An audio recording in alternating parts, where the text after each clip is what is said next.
happy Sagittarius season. It feels really good to be back in fire, huh? Doesn't it?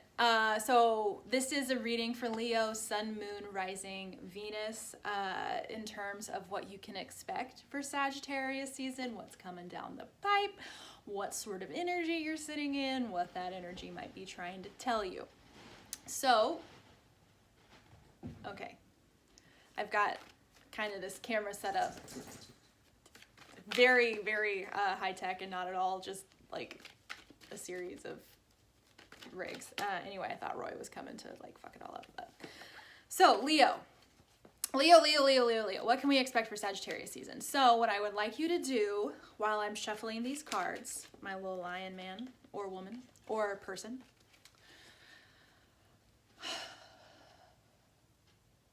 take a deep breath.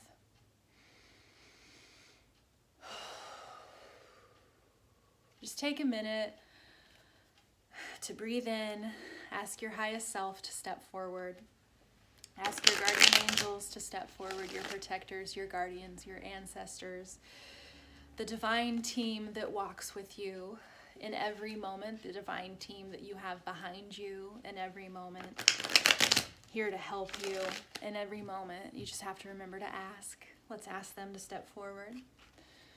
Let's ask the divine light to step forward, divine clarity, that anything and everything that you need to hear right now, my dear Leo, will step forward. So, without further ado, what's going on for Leo this Sagittarius season?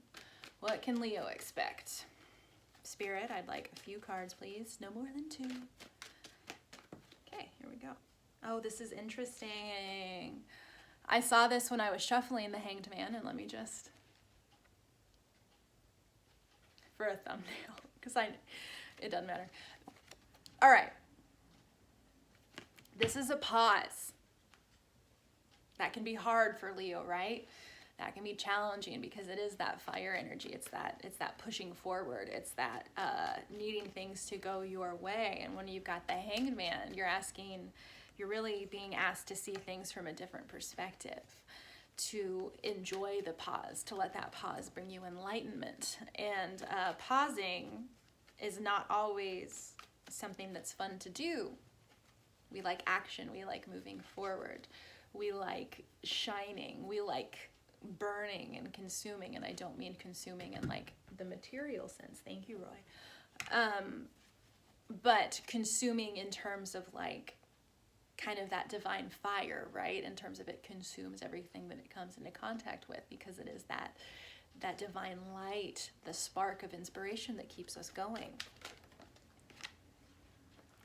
None of these fire signs are having the most fun time. This has kind of been, we're getting some repeating cards here. We're getting the Ten of Swords, which is an energy of death, giving death to the confusion, right? This feels like the pause, the Hanged Man, kind of the pause in the fray, where you get to get really clear in terms of what you're manifesting and is it in your highest best, because this is feeling like there have been some things that have stepped forward that you have been asking for, but maybe they came and they were a little bit like iffy, they were perverted in a way, not perverted like sexually necessarily, but just like careful what you wish for energy, because it might happen and then it might happen in a way that you weren't necessarily expecting it. Okay, well, Roy has picked up a bone. Hopefully it won't make this reading audibly challenging. But when you've got the Seven of Cups on there, my dear Leo, it can be, again, very much that energy of careful what you wish for, but also have you really stopped to consider the impact of the things that you are asking for? That's kind of what this pause and energy is for, so you can really get clear in terms of, am I manifesting something that is in my highest alignment, or am I manifesting more that is going to bring me kind of to these dead ends? So, what are you trying to bring forth? Kind of what's the messaging behind what is trying to step forward, what you would like to step forward? Let's get some clarity on that, please. Okay, thank you. That was good. Judgment. This popped up for Sagittarius.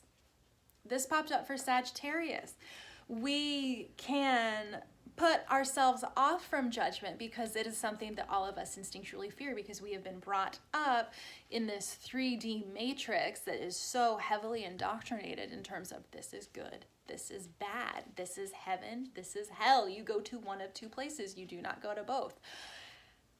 And that is a false dichotomy in terms of good and evil, right? There is no such thing as true good and evil. There are just fractal relationships between the two. There is absence of love and there is love. And absence of love and love are both technically the same thing. And it just involves kind of pulling back our perspective so we can see past the duality, so we can see the ultimate truth. And the ultimate truth is something that is stepping forward for you right now, kind of judgment, right? Rapture, in terms of when the clouds part and the heavens sing. If we're going kind of with this analogy, he growled at me. He's chewing his bone. It's gonna be just hell on the ears, especially if you're watching this with headphones. So. But the gift of this pause and energy is so you can get clear in terms of, what am I so scared to be judged for? What is it that I am doing? Or alternatively, why am I in this energy of just judging literally everyone I see? Because that's not necessarily a great energy to be in. It exhausts us. It makes it not clear what we're really doing here. That you can't do anything wrong. And it's funny that we've got, this is probably,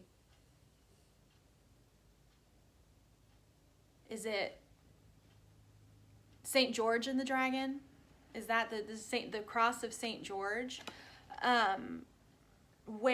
Or Switzerland, alternatively, kind of a neutral country where judgment, again, is just information. It's an information to take in within ourselves so it can bring us enlightenment, right? Because what we are judging another person for, we're probably like secretly judging ourselves, because it's an aspect from ourselves that we have deemed other than, that we hold in judgment. Oh my God. Geez, this is all the same cards. Okay, so we've got Nine of Cups again, but this time it's reversed. Nine of Cups came up for Sagittarius and Aries, and now it's here for you, Leo. So there is a whole lot of energy out there around our wishes and our dreams, and in terms of our wildest dreams, right? Of how we can manifest 9 of whatever it is that we want.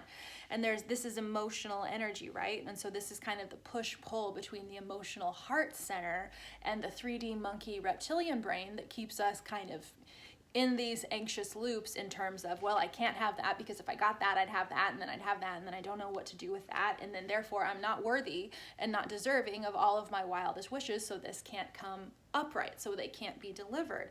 And so what this pause is in this energy for you, my lovely Leo, is to see all of the ways you are holding yourself in judgment that is keeping you separate from the divine that you are so actively seeking right now, because that is the gift of the Hanged Man. When you can look at things from a different perspective and shift your thinking, you can see the gift in literally everything. Literally everything is a gift, right, on this planet, and in general, because it brings us information. I like this, I don't like this. It brings us data, right, that we can use and sort into our own personal embodiment journey. And if we can meet the things that we don't like necessarily, or that we deem separate than, and meet them with love and compassion and understanding, seeking to understand, really being willing to pause the energy and sit with, why am I reacting to this in such a way right now? That is the ultimate divine gift. So with that said, Leo, kind of, what are these dreams about? Why do you feel like you're blocked from them? I'd like one card to fall out, please. Why do you feel blocked from all of your wildest dreams? Okay. Oh. You'll never be able to manifest them is the fear, right? This is the King of Pentacles, the king of the material world, the king with his financial ducks in a row. That there is this fear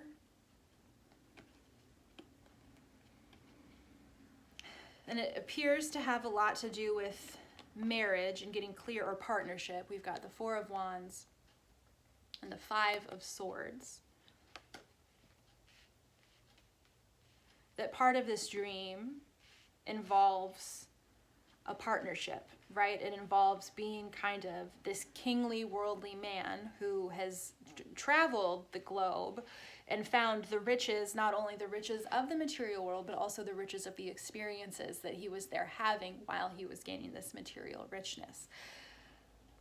The thing that can happen when we feel blocked off from our personal manifesting because we're so afraid of what it is that we're manifesting, because we hold ourselves in such judgment that we can't, again, see clearly in terms of what's happening for us here. And we also have the Five of Swords reversed, and that's about kind of stepping out of the energy of, fuck you guys, I'm gonna take what's mine, right?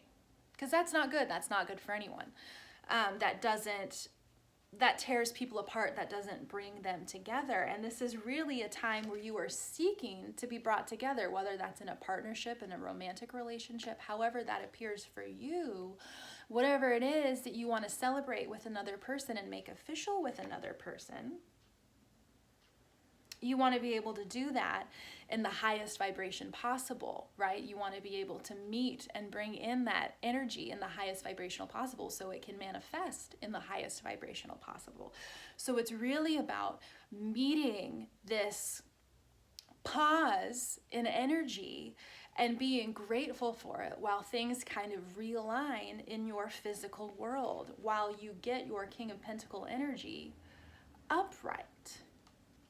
Because the thing about the King of Pentacles, sometimes he's so focused on what he has in the bank, he misses out on the richness of experience, on the things that do make us want to celebrate and party and dance and procreate and have fun and get connected with our community and come together as one with our community.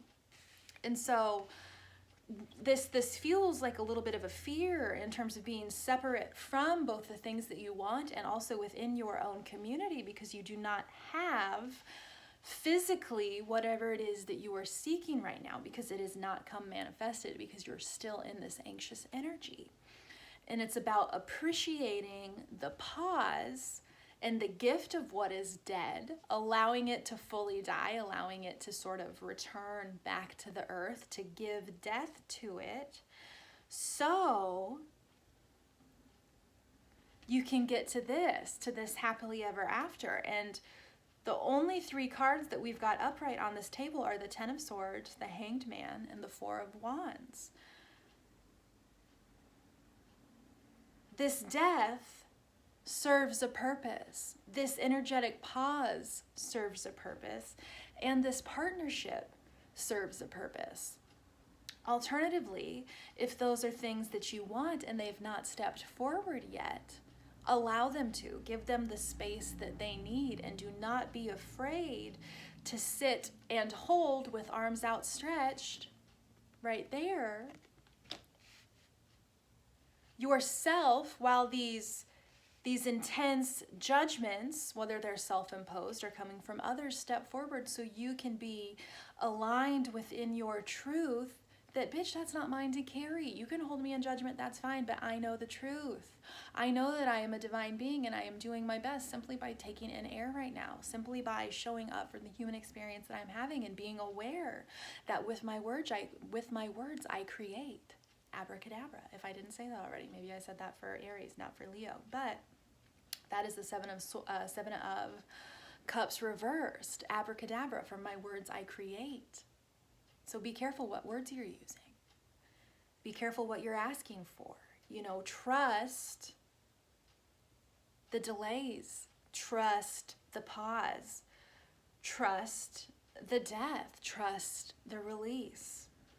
Because it's building to something beautiful. It's building to great partnership. It's building to much happiness. It's building to prosperity. It's building to celebration.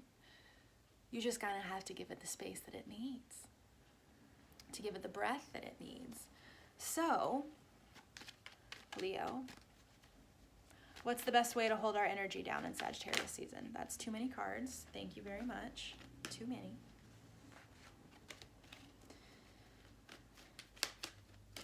What's the best way to hold our energy down for Sagittarius season?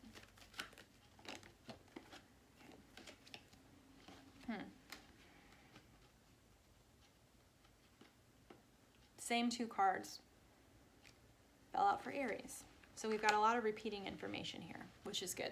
What that means is just that we're all going through very similar things. We are all experiencing oneness as individuals right now, and that oneness being like, oh fuck, humaning is hard. It's really hard to come down here. This is a very fucking dense place. And we're all ephemeral light beings, right? We all exist in higher we all exist in higher dimensions right now, but in terms of the density of this 3D experience, it can be hard because we feel so cut off, right? We feel so separate from. And it's about kind of clearing away this harshness and this need to be so analytical and to understand on an intellectual level, because when you deal with spirit, you can't understand it on an intellectual level because it's not an intellectual thing. It's something that happens outside of the brain. It's something that happens in the body, that happens in the heart, that happens in the emotions, that happens in the energetic field. You cannot rationalize this shit. And if we spend too much time trying to understand instead of appreciating, it can remove the magic from the experience. And so it's about kind of stepping out of this need to be sort of this like data itemizer in terms of controlled algorithms for our experience, and really just understanding the totality of everything. This is the Emperor. He's upright here, and so he is all the kings combined. He's the King of Pentacles. He is the King of Wands. He is the King of Cups. He is the King of Swords. He can be fair, he can be balanced, he can be the divine masculine. And so it's really about releasing what you cannot control, and showing up for what you can, and showing up for what you can with an open heart and the willingness to see it from all sides, right? Because he's all of the kings. He is all of the kings. He has the material knowledge, he has the mental knowledge, he has the heart knowledge, and he has the passion, the wands, to really show up and do the job. And so he's balanced when he's sitting on this throne.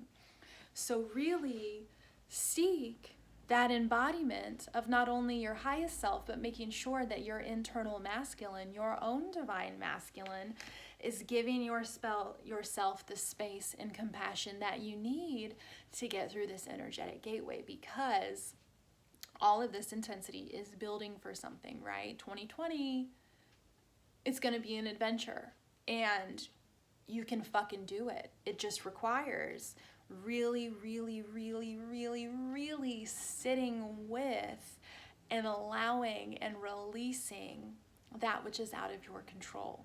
So spirit can kind of come through and move some shit around, and really seeking to meet every experience with those open arms of gratitude and lessons, right? Seeking to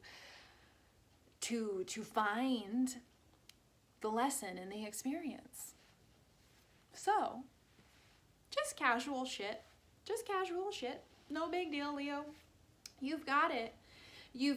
Just allow your space, the breathing room, to fully experience that which you're experiencing right now, to fully integrate that which you're experiencing right now, because this really is a gift where you get to find and discover exactly what it is that you're here to do, because you are here to bring in